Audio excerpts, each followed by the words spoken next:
2 or 28 ones? I'm sorry, 2 at 28, right, And 28 to 29. 29. And as fifth graders next year.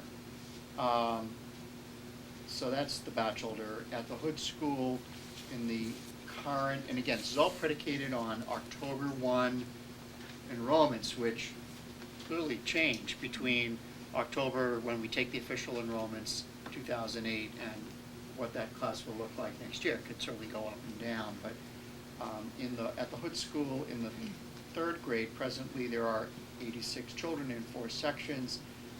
If that was to be reduced to 3 sections, it would be, again, the 28 to 29. And at the Little School, in the current second grade, there are 76 children, and if that was in 4 sections, and if that was to be reduced by 1 teacher, it would mean 3 teachers in next year's third grade, 25 to 26. So that there are 4 that would still could be reduced, keeping the class size under 30, and that I simply said as part of the not simply, but as part of the budget exercise, identified 3, and so if we were looking at spot redistricting, it could be in those classes. Another possibility that I'm asking the principals to consider would be combining grade levels, so a multi-graded class, if that might be achievable. In other words, a 4-5 or a 3-4, however that might fit together.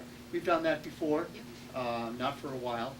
It requires that the teacher would pretty much stay with the class and follow it for 2 years, and it might be a way to bridge between 2 grade levels. How would that, if a teacher stayed for 2 years, how would that affect class size? Well, it would be, and again, we haven't looked at the numbers, but if you were to bring together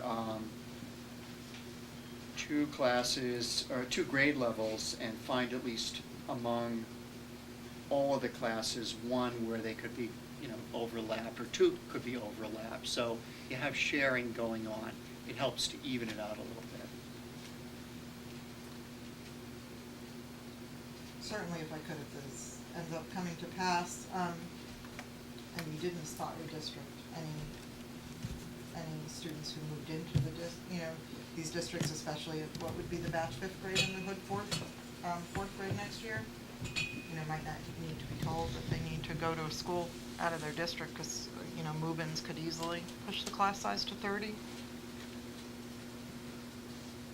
or higher. Even in the example that Dr. Dorfman gave, the first grade at the bachelor school, condensing them, it still leaves class sizes at the first grade at the Hood and Little 18, 20, 21. So you would want to do some kind of redistricting right there, because it's not just for 1 year, it's for the long term. So you really need to say to parents, you don't want children in these situations all the way through to 5th grade. So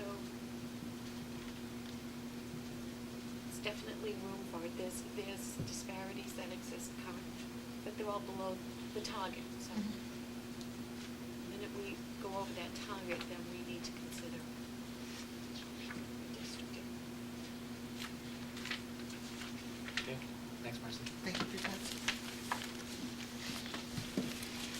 Okay, student report, we have Elizabeth Satara tonight. Hi. Hi.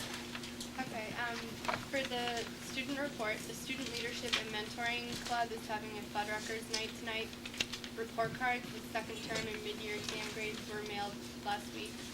The Eco Team has painted a tree in the lobby of the high school with all the proceeds donated to the World Wildlife Foundation. The Maskers Club door-to-door fundraiser is still going on. The high school hosted an open house for 8th graders last week, with displays of all sports and activities. The chorus is sending choralgrams for Valentine's Day. The junior class is having a hypnotist come February 26th for their junior class fundraiser.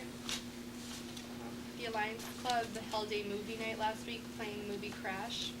The National Honor Society is selling candy grams as a fundraiser this week. Junior and senior students who met the requirements received applications for the National Honor Society. The SAD Club is hosting an assembly for junior and senior students called Think Ahead by the Massachusetts Brain Injury Association. Patrick Wicker and the a cappella groups were selected to perform at the All-State competition at the end of March. On February 26th at 7 o'clock at the high school, the American Field Service is having an assembly for students who are interested in that exchange program. And some North Reading students are going to Mexico Friday for the Mexican exchange program, so that's exciting. And for my student work, something that I would like to share, in my anatomy class, we just wrapped up a unit on the nervous system, so we've been studying reflexes and all sorts of nerves and stuff like that. So we actually did an experiment where we tested other students in the class our reflexes. So we did a bunch of tests. We had actually the little hammer that they do on your knee at the doctor. It's called a patellar reflex, right in your knee. We did that. We did same thing in your Achilles, and it makes your foot move. We had one when you had to hold a meter stick and time it to see if your reaction got fast every time you did it. We did the pen light in your pupil to see how you would react to changes in light. And we did one where you had to sort through a deck of cards by color and by suit to see if people got faster. And we learned that those were some tests doctors could do to see if you had brain damage or in what part of your brain, if you weren't responding to changes in stimulus in your eye. It could be something to your optic nerve, so it was really interesting. Now, did you determine whether older people have slower reflexes or not? I'm just curious. We didn't determine that. Okay, that's good. That's the right answer. They want to experiment on me today. But I said no. No reflex. No reflex. Any questions for Elizabeth? Going down, getting down to the final wire, right? Yeah. A few months left. Yep. Good luck. Thank you. Thanks. Right there. Right. Next, we have school building projects, and I don't believe we have anything specific on the agenda, David, or for that. Not specifically. I did want to mention, I noticed I was looking through the line items of the, I'll call it the stimulus package, and that I think there's, in the House version, there was 14 billion, and the Senate version, 16 billion for K through 12 construction. And I'm just wondering, I'm guessing we'll get at least 10% of that here in North Reading. I'm hoping that Massachusetts gets some of that, and maybe some of our projects that we submitted will be covered. Also noted there was the 79 billion targeted at state fiscal stabilization. So again, if that goes through, I know we're going to talk about budget tonight, but I think we're talking in a lot of we're talking without a lot of information as to how much money we're going to have going forward. So hopefully some of these line items in the stimulus package will make their way down to the state level. There's also money in there for, there's no specifics, but there was money in there for special education, I saw. So hopefully that'll help out. Now, David, do you want to talk about, I know we had the, do you want to discuss the turf field at all tonight, or the, I know that the selectmen talked about it at their last meeting. I think we have a draft of a memorandum of understanding that, I don't know if you were able to go through it, but I think we need to, as a committee, go through this and then make recommendations back to Recreation, Selectmen, and I guess the Hillview Commission. And I know, Maureen, you had mentioned last week, and I don't know about checking, because everybody's under the impression that Hillview money has to be used for open space or recreation, it can't be used for anything else. And I think you Right. had mentioned you were maybe going to look into that and see. Yeah, and I haven't, well, we Okay. could certainly ask. Yeah, I just want to make, Bob right, I just want to make sure we go through that. And so the viewers are clear that the money for this project, if it is to be approved, would come from the Hillview Commission, to be bonded by the town, but paid for by funds from the Hillview Commission. But there's more than just are there restrictions on the Hillview funds now that, grants are paid off, the mortgage is paid off? Are those restrictions lifted? But then there's the other question, how legally can we get that money into operating budgets? Because I was involved on the finance committee when that Hillview first came about, and I know Jerry was involved on the Board of Selectmen, and there was a promise at that time that when these restrictions were lifted, those monies could be used to help fund the town's departments. So for instance, even if the restriction is still in place, or there's the wish that we impose restrictions, why couldn't those funds be used to fund the recreation department, freeing up money for operating budgets?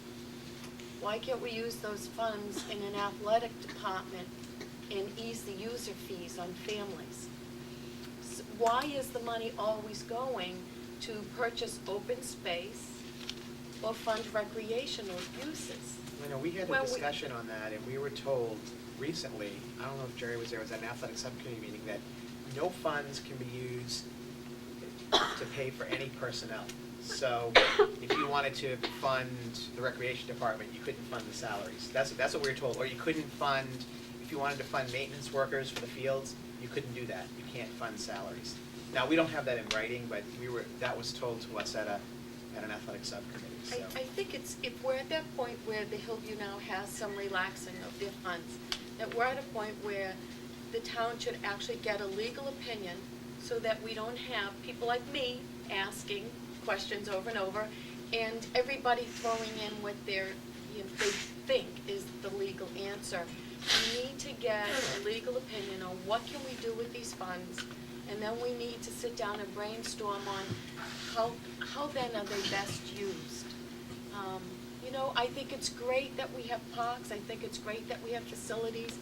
I think it's wonderful that we've been able to preserve open space in this town. But we've done a lot. We've got Eisenhower property, we have the Bill Smith property, we have the Wheeler property, and we have Ipswich River Park. But we've got parents that are strapped for user fees. Kids that maybe aren't participating in sports because they can't afford it. We've got teachers that we're letting go. We've got police officers that are going to be let go. Is this the best use of our money at this time? And I think we need to get a legal opinion, and then if we can find ways to get this money into operating budgets or to ease items in operating budgets, that should be our priority. And something like a turf field, it's a great idea, but maybe it's not priority number one. A couple of things. I think the issue isn't whether it's the best use, but whether we can use it.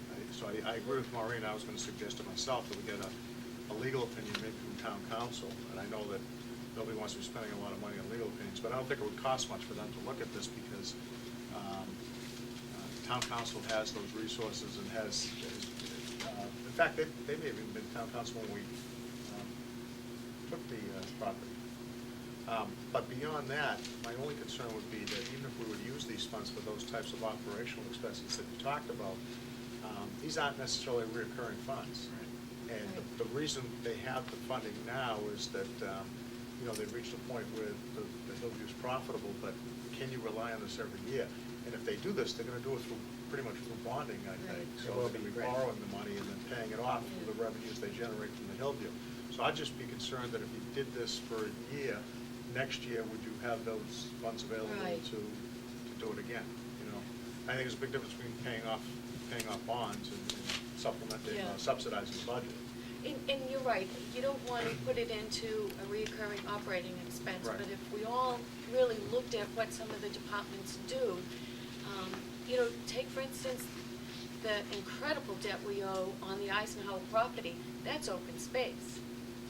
Can that money be used to ease that burden on our revenue stream, thus freeing up more money for our operating budget? It would lower our debt payment. So, there are, once we know what we legally can do, there will be options. And I think that's where we Yeah, I need think to be. that's the first question, Yeah. is what can we do? I think so.